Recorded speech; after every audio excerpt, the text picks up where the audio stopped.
Hello friends, நம்ம இன்றைக்கி இதை பற்றி பார்க்கணும். மல்லி வர எபிசோடில் என்ன இன்ட்ரெஸ்டிங்கான சுவாரஸ்யமான விஷயம் நடக்க போதாங்க பார்க்க போகிறோம். வாங்க வீடியோக்குள்ளே போயிடலாம். நம்முடைய மல்லிக்கிட்ட பார்த்தீங்கன்னா வற்புறுத்தி டிவோர்ஸ் பேப்பரில் வந்து கையெழுத்து ஒரு வழியாக வந்து வாங்கிடுறாங்க. வாங்கிட்ட பிறகு பார்த்தீங்கன்னா நம்மளுடைய மல்லி வந்து ரொம்பவுமே வந்து ஃபீல் பண்ணுறாங்க, நம்ம வந்து தப்பு பண்ணிட்டோமோ அப்படின்ட்டு.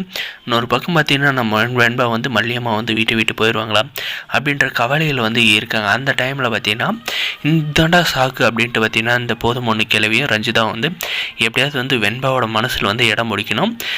இனிமேல் வந்து மல்லி இந்த வீட்டில் வந்து இருக்க மாட்டா, வந்து இந்த வீட்டை விட்டு போயிடுவா அப்படின்ற மாதிரியெல்லாம் வந்து சொல்லி வெண்பா நீ வேணும்னா வந்து கண்டிப்பாக மல்லி வந்து இங்கே இருந்திருப்பால, சைன் போட்டு இருக்க மாட்டால அப்படின்ற மாதிரி எல்லாம் வந்து சொல்லி நம்மளுடைய மல்லி மேலே வந்து வெறுப்பை வந்து வர வைக்க போகிறாங்க இந்த நம்ம வெண்பா கிட்ட சொல்லி.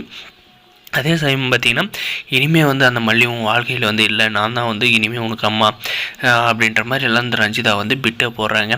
ஆனால் பார்த்திங்கன்னா நம்முடைய வெண்பா குட்டி வந்து நீ சொல்கிறத எதுவுமே வந்து நம்புறதா இல்லைங்க, எனக்கு வந்து மல்லியம்மா தான் அப்படின்ற மாதிரி பார்த்திங்கன்னா ரொம்பவுமே வந்து ஸ்ட்ராங்காக வந்து சொல்கிறாங்க. நீங்கள்லாம் வந்து என்னை வந்து அடிக்கிறீங்க, நான் ஒரு வேளை சாப்பிட்டேன்னா கூட வந்து கேட்க மாட்டீங்க, ஆனால் வந்து என்னை வந்து மல்லியம்மா வந்து பத்திரமா வந்து பார்த்துறாங்க. எனக்கு வந்து காஃபி கொடுக்குறதுலேருந்து ஸ்கூலுக்கு அனுப்புறதுலேருந்து எல்லா வேலையும் அவங்க தான் வந்து இருக்காங்க. அந்த மாதிரி நீங்கள் ஒரு நாள் என்னை வந்து அப்படி பார்த்துட்டு இருந்து பாடுவீங்க.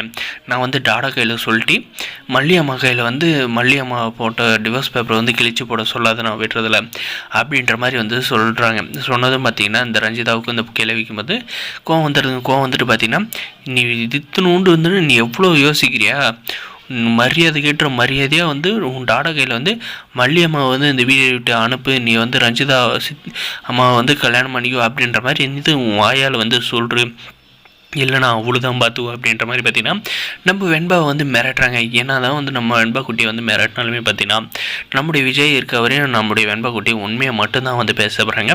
நம்முடைய மல்லிக்காக போயிட்டு நம்முடைய வெண்பா குட்டி போயிட்டு விஜய்கிட்ட வந்து பேச போகிறாங்க. பேசுகிறப்ப பார்த்திங்கன்னா நம்ம விஜய் வந்து எந்த மாதிரி முடிவு வந்து எடுக்க போகிறாரு, நம்முடைய மல்லி வந்து தேவையில்லாத வந்து தாலியை கட்டிக்கிட்டு வந்துட்டா அப்படின்ற மாதிரி வந்து நினச்சி அவள் வந்து கையெழுத்து போட்டது நல்லது தான் அப்படின்ற மாதிரி வந்து வீட்டை விட்டு அனுப்பிடுவாரா, இல்லை நம்ம பொண்ணை வந்து பார்த்துக்கிறதுக்கு மல்லி தான் வந்து சரியான ஆள் அப்படின்றத வந்து முடிவு பண்ணி அவங்கள வந்து அந்த டிவோர்ஸ் பேப்பரில் சைன் போட்ட பேப்பர் வந்து கிழிச்சு போட போகிறாங்களா, இல்லை அப்படி இல்லைன்னா இந்த ரஞ்சிதா வந்து கல்யாணம் பண்ணிக்கிட்டா மல்லியை வந்து வெண்பாவை வந்து நல்லா பார்த்துக்குவாளா அப்படின்ற கன்ஃபியூஷன்லாம் வந்து ரொம்ப வந்து யோசிச்சு அவர் ஒரு தக்க முடிவு எடுத்தாருன்னா நல்லா இருக்குங்க. நம்மளுடைய மல்லி தான் வந்து நமக்கு வேணும், அவள் தான் வந்து நம்மளுடைய குழந்தைய வந்து நல்லா வந்து பார்த்துக்குவா அப்படின்ற மாதிரி வந்து முடிவு எடுத்தால் வந்து சூப்பராக இருக்கும் அப்படின்னு நினைக்கிறேன். இந்த வீடியோக்கு லைக் பண்ணி மறக்காத நம்ம சேனலை வந்து சப்ஸ்கிரைப் பண்ணால் மறக்காத சப்ஸ்கிரைப் பண்ணி அந்த பெல் ஐக்கனை வந்து ஆனில் போட்டு வச்சுங்க. அப்போ தான் நம்ம போடுற வீடியோவில் நோட்டிஃபிகேஷன் வரும். தேங்க்ஸ் ஃபார் வாட்சிங் கைஸ்.